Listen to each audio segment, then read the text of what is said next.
Hello friends, welcome back to my channel, that is Technical Knowledge Video. This is Swapnil, and this video is related to the SharePoint list.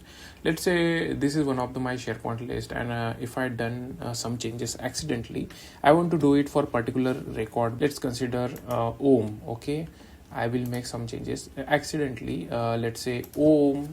I don't want to make the changes on the OM, but I want to make a changes on other field, but accidentally I open it, and then let's say ABC. Instead of 9th, let's say 10th. Okay, so I made OM ABC and 10th C section unintentionally. Okay, so if you face similar issues, then how to restore it? Okay, so first thing is just refresh your SharePoint list, select the particular record that you think you made some unnecessary changes, right click on it. There is a version history. Okay, and in the version history you will see what exactly changes you made.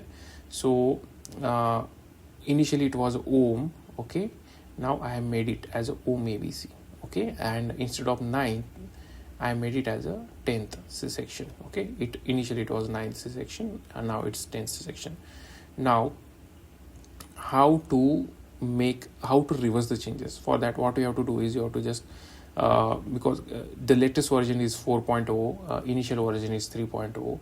What you have to do is there is a drop down at your previous version. Just click on it, restore, and click on OK. Okay, now it will take some time. Now the new version is updated 5.0, and if you close this and OM ABC, if I just refresh this, you will see OM 9C section and DD Yavatmala. Okay, if I click on edit, you will see the details. Initially we made it OM ABC, now we restored it. So this is how you can restore it. Don't panic guys, if you made some changes, then by using these simple steps you can revert back your changes by using the version history. What you have to do is you have to open your SharePoint list, identify which particular row item you have made the changes, and right click on it, version history, and then select previous version and then restore it. Easy peasy. Okay, I hope you like this video. If you like, then do like, share, and subscribe to my channel. Thank you so much.